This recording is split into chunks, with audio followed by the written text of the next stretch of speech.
Muy buenos días, apreciados estudiantes. En esta ocasión traemos un nuevo tema: circunferencia, elipse, parábola e hipérbola, cónicas. Estos lugares geométricos se generan a partir de un sólido de revolución como lo es el cono, mismo que es cortado por un plano en diferentes ubicaciones de tal forma que se generan estos lugares geométricos. Si el plano es paralelo a la base, el lugar geométrico obtenido es la circunferencia. Si el corte del plano es inclinado, se genera la elipse. Si el corte es más inclinado pero terminando sobre la base, obtenemos la parábola.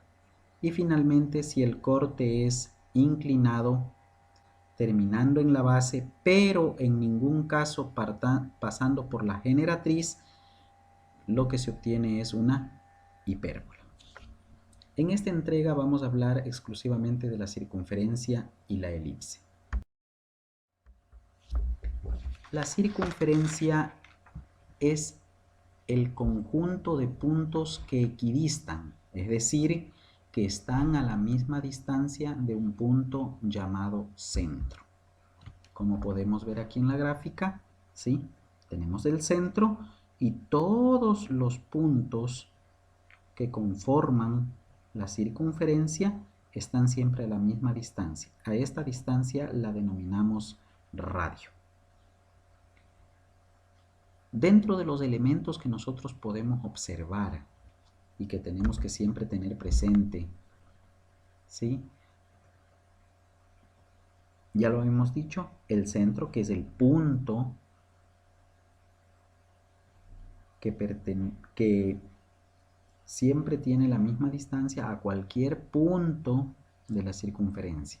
El radio es aquella distancia del centro a cualquier punto de la circunferencia, el segmento de recta. La cuerda es el segmento de recta que une dos puntos cualquiera de la circunferencia, sin pasar por el centro. Diámetro es la mayor cuerda de todas, pues une dos puntos y necesariamente tiene que pasar por el centro. Semicircunferencia es la mitad de la circunferencia. Arco es cada una de las partes que una cuerda divide a la circunferencia. Y por último, la tangente, que no la vemos gráficamente aquí, pero es una recta que toca a la circunferencia en un solo punto. Y algo específico, es perpendicular, es decir, forma un ángulo de 90 grados con el radio. Vamos a la parte algebraica, ecuación cartesiana de la circunferencia. Si bien es cierto, aquí sobresalen dos puntos entre los elementos más importantes, como son el centro y cualquier punto de la circunferencia, lo vamos a denominar P de coordenadas XY o coordenadas AB para el centro. Si nosotros algebraicamente determinamos la distancia entre estos dos segmentos, vamos a ver, mediante la aplicación distancia entre dos puntos, la fórmula presente aquí. Raíz cuadrada de x menos a elevado al cuadrado, donde a es la coordenada x del centro, más y menos b elevado al cuadrado, donde b es la coordenada x del centro. Esto es igual a r, es decir, el radio. Si elevamos ambos miembros de la ecuación al cuadrado, vamos a obtener x menos a elevado al cuadrado más y menos b elevado al cuadrado es igual a r al cuadrado. Pero también a esta fórmula se la puede utilizar con las coordenadas HK. Por lo general, de esa manera vamos a encontrar en los textos. La que tenemos aquí presente y que estamos señalando viene a ser la ecuación cartesiana de la circunferencia.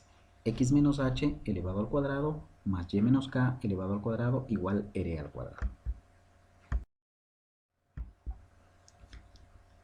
Hay varias circunstancias en las cuales hay que analizar a la ecuación cartesiana de la circunferencia. Empecemos cuando la circunferencia tiene centro en el origen. Entonces, las coordenadas hk serían 0, 0, y al reemplazar dichas coordenadas en la ecuación cartesiana, vamos a obtener la llamada ecuación canónica de la circunferencia, que es igual a x cuadrado más y cuadrado igual r al cuadrado, donde r representa el radio. Ejemplo número 1. Determinar la ecuación de la circunferencia que tiene como radio 3 y cuyo centro se encuentra en el punto C de coordenadas 0, 0. Lo que hacemos es reemplazar directamente el valor del radio en la ecuación canónica de la circunferencia, que ya la habíamos visto en la lámina anterior. ¿Sí? Aquí tenemos la representación gráfica en el plano cartesiano. Al reemplazar el valor del radio en la ecuación, obtenemos x cuadrado más y cuadrado igual 3 al cuadrado, para finalmente, desarrollando el cuadrado, tendríamos x cuadrado más y cuadrado igual 9, que vendría a ser la ecuación canónica del ejemplo propuesto.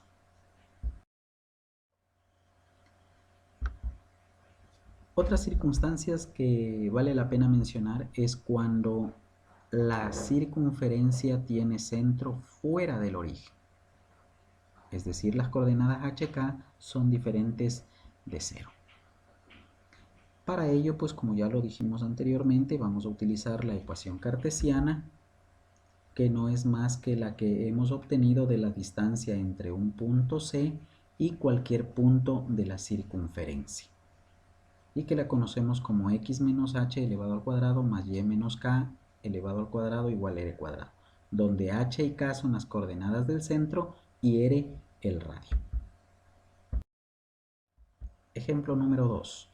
Determina la ecuación cartesiana de la circunferencia con centro en el punto 2,6 y radio igual a 4. Reemplazamos entonces los valores del punto y del radio en la ecuación cartesiana. Tenemos la representación gráfica de esta circunferencia. Reemplazamos 2. Podemos observar que aquí en la fórmula tenemos menos h, por lo tanto 2 sería menos 2. 6, que es la coordenada y, tenemos acá menos 6, y el radio que tiene un valor equivalente a 4. Desarrollamos el cuadrado y tenemos x menos 2 elevado al cuadrado más y menos 6 elevado al cuadrado es igual a 16. Aquí hay que puntualizar algo. Lo que estamos obteniendo es la ecuación cartesiana. Si nosotros queremos obtener la ecuación general de la circunferencia, tendríamos que desarrollar los binomios al cuadrado, igualar la ecuación a 0 y ordenar estos resultados. Pero ese no es el objetivo de esta explicación. Nos vamos a quedar simplemente con la ecuación cartesiana. Ejemplo número 3. Determina la ecuación cartesiana de la circunferencia con centro 5, menos 3 y un radio igual a raíz de 19. Como lo hicimos en el ejercicio anterior, tenemos la representación gráfica en el plano cartesiano y lo que hacemos es reemplazar las coordenadas 5 en lugar de h, menos 3 en lugar de k, obteniendo menos por el menos de la fórmula, más 3 y raíz de 19 elevado al cuadrado. Si simplificamos el cuadrado con el radical, tendremos el resultado final. La ecuación cartesiana de la presente circunferencia es igual a x menos 5 elevado al cuadrado más y más 3 elevado al cuadrado igual a 19. La elipse se define como una línea curva cerrada de tal forma que la suma de las distancias a dos puntos fijos denominados F y F' llamados focos es constante. ¿Con esto qué queremos decir? Que si tomamos un punto cualquiera de la elipse, por ejemplo el punto B, y determinamos la distancia que hay de B hasta el foco 1 y de B hasta el foco 2, y esos resultados los sumamos, este valor tiene que ser constante para cualquier punto de la elipse. Si ubicamos aquí donde vemos el cursor un punto cualquiera, llamémosle el punto Z, y medimos la distancia al foco 1, y de aquí el punto Z medimos la distancia al foco 2, sumamos estas dos distancias, debe ser igual a la distancia que habíamos determinado desde B hasta ambos focos.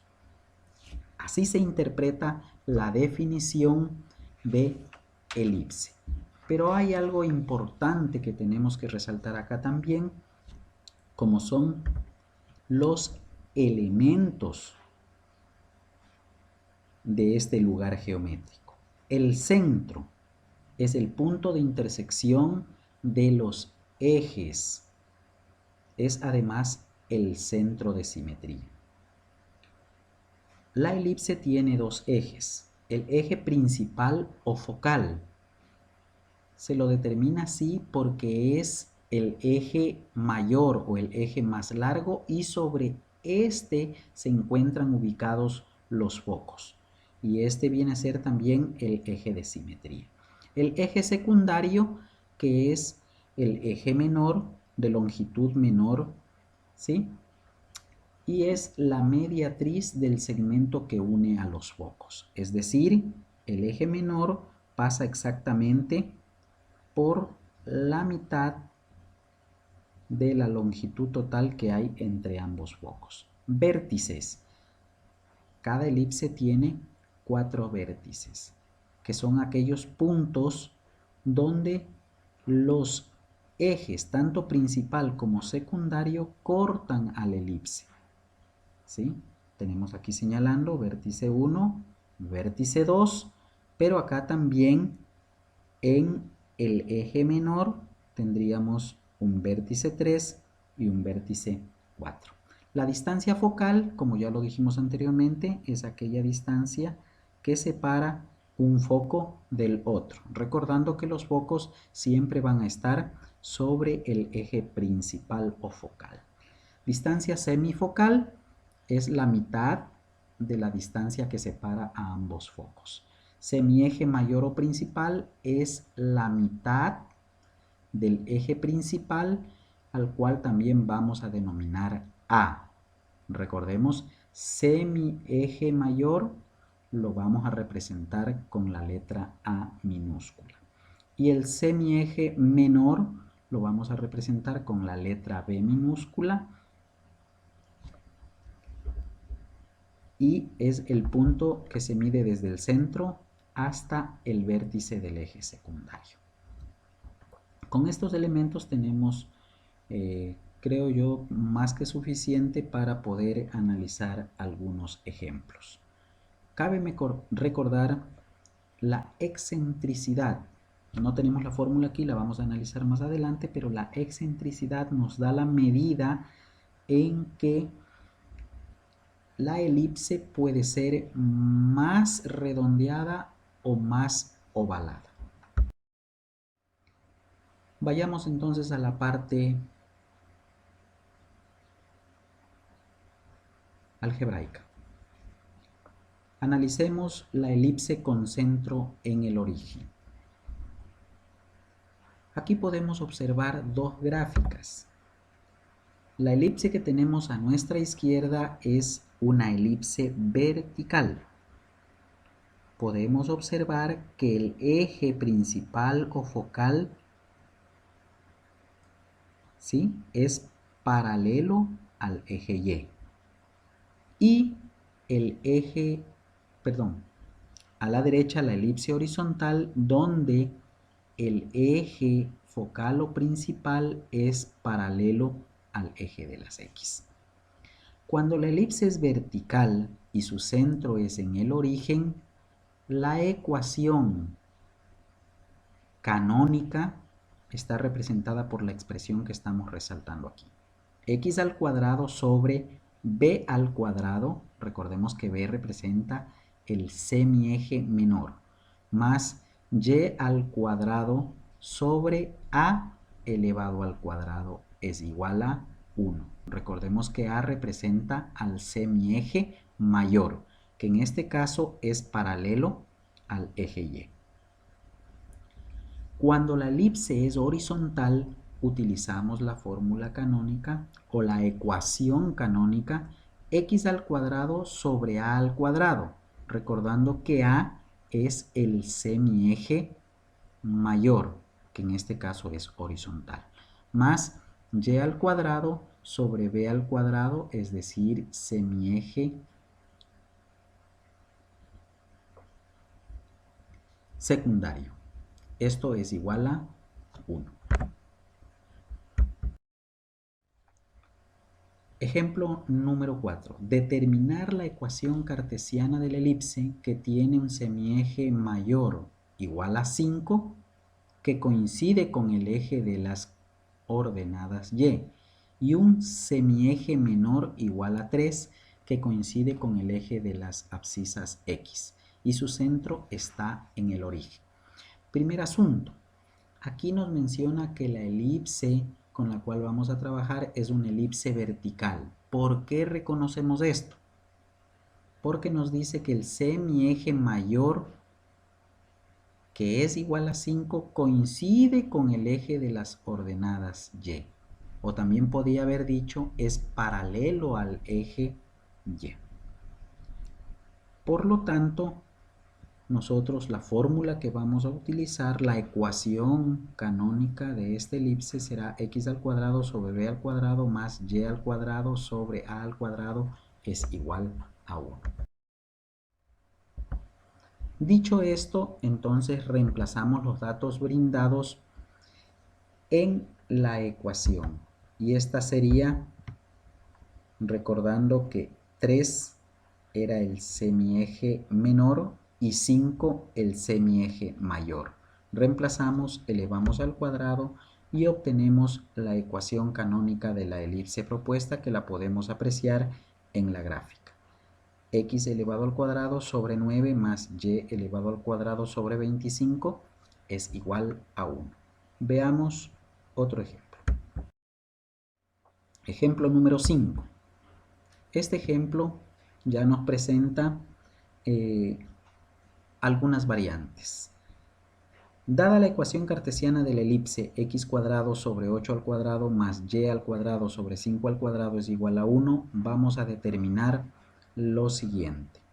Literal A, verifica si los puntos siguientes 8,0 y 5,-2 son parte de la elipse. Para verificar si los puntos mencionados son o no parte de la elipse, debemos utilizar la ecuación cartesiana y reemplazar los valores de la manera siguiente.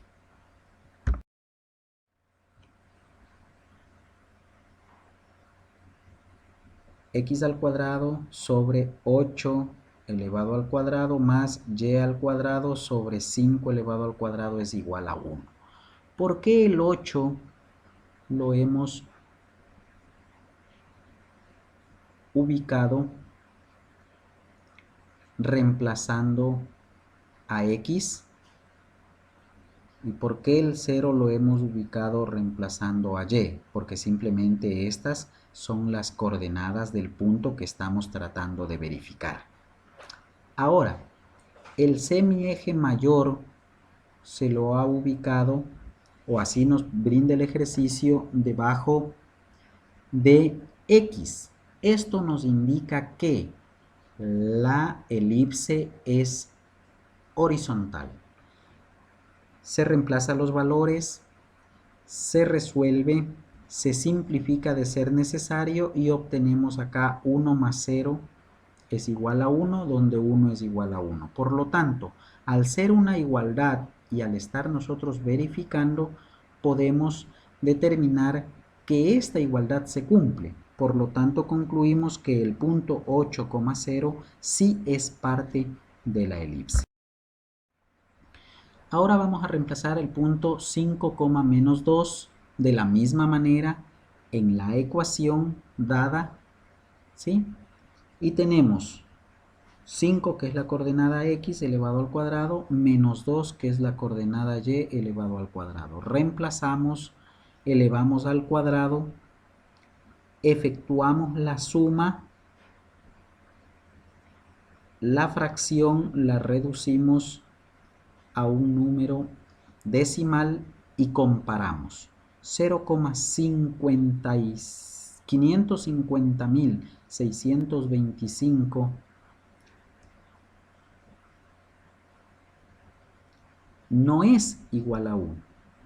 Entonces, al no cumplirse la igualdad, podemos concluir que el punto 5, menos 2 no es parte de la elipse.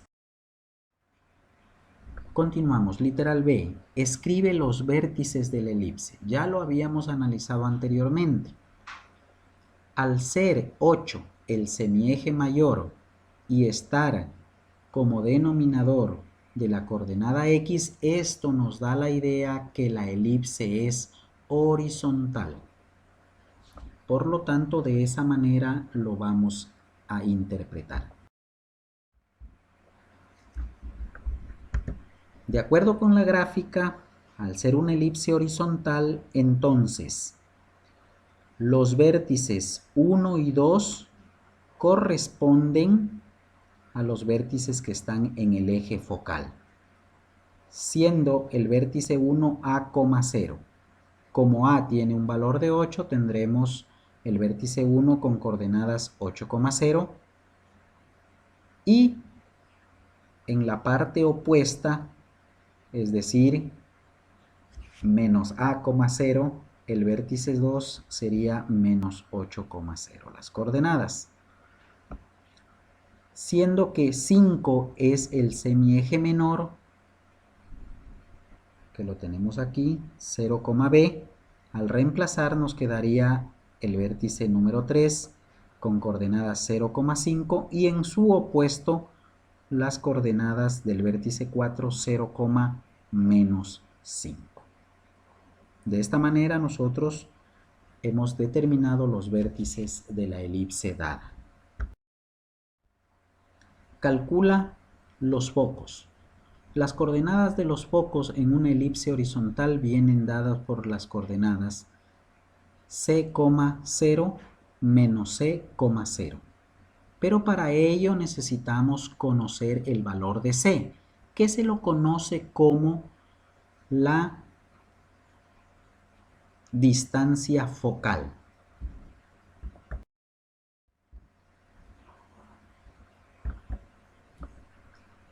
Para hallar esta semidistancia focal utilizamos la fórmula c al cuadrado es igual a al cuadrado menos b al cuadrado. Es decir, que el semieje mayor elevado al cuadrado le restamos el semieje menor también elevado al cuadrado. Aplicando aquí un poquito lo que es ecuaciones, elevamos al cuadrado, extraemos la raíz cuadrada a ambos miembros de la ecuación, reemplazamos los valores 8 para A, 5 para B y resolvemos. Por lo tanto, tenemos el valor de C, que es igual a la raíz de 39. Si esto reemplazamos en las coordenadas de los focos respectivos, tendremos que el foco principal o foco número 1 será igual a raíz de 39,0 y el foco número 2 tendrá por coordenadas menos raíz de 39,0. Ejemplo número 5. En el literal D, calcula la excentricidad. Habíamos dicho que la excentricidad nos permite conocer cuán alejados están los focos del centro de la elipse. Mientras el valor de E se acerque a 0, la elipse va a tener una forma más redondeada. Mientras el valor de la excentricidad se acerque a 1, la elipse va a tener una forma más achatada u ovalada. Utilizamos la fórmula E de excentricidad igual a C sobre A. Recordemos que C es el semieje focal y A es el semieje principal o mayor. Reemplazamos entonces los valores de C, que ya lo habíamos calculado en la lámina anterior, raíz de 39, y el valor de A, 8. Y obtenemos la excentricidad para esta elipse de 0,78. E. Grafica la elipse. Para graficar la elipse nosotros tenemos que ubicar los vértices que ya fueron encontrados en el apartado anterior, en el plano cartesiano, y finalmente unir los puntos. Entonces tenemos aquí vértice 1, 8,0 sobre el eje X positivo, menos 8,0 sobre el semieje X negativo, 0,5 sobre el semieje Y positivo y 0,-5 hacia abajo semieje Y negativo. Y luego unimos los puntos como lo podemos apreciar allí. Bien, eso ha sido todo lo que analizamos respecto de las cónicas. Ahora pues vamos a ver cuáles son las actividades que tienes que desarrollar y guardar en tu portafolio. La primera actividad ya lo has estado haciendo al observar este video. La segunda actividad viene dividida en dos partes. La primera, literal A, lee la información sobre la aplicación de las cónicas en las culturas ancestrales en su estudio del cosmos. Esta información está en la guía didáctica, la cual la tienes que leer, analizar. Literal B, dibuja los astros que se mencionan o se nombran en el texto que leíste anteriormente con sus trayectorias correspondientes y adjunta a tu producto comunicacional de fin de proyecto, es decir, archívalo en tu portafolio. Lee, comprende y retroalimenta con tu docente desde la página 76 hasta la página 96 del texto de matemática de segundo bachillerato. Allí están, esta información está resumida en la guía didáctica que te ha sido proporcionada. Cabe mencionar y recordar que estas actividades propuestas las van a desarrollar tanto los estudiantes de primero bachillerato como los estudiantes de segundo año de bachillerato. Luego tenemos la actividad 3. Una vez que ya hayas analizado, visto el video, comprendido la información, retroalimentado con tu docente, vas ahora sí a resolver en hojas adicionales el ejercicio 2 de la página 80 que trata sobre la circunferencia y el ejercicio 1 de la página 92 del texto de segundo bachillerato que trata sobre la elipse. Los ejercicios que se te proponen son muy similares a los que te hemos explicado acá. Si hay alguna duda, alguna inquietud, no tengas el menor reparo en contactarte con tu docente y pedirle una explicación más ampliada y personalizada. Estamos finalizando este tema muy interesante como son las cónicas, los lugares geométricos que se generan a raíz de un cono. Muchísimas gracias, éxitos en tus actividades.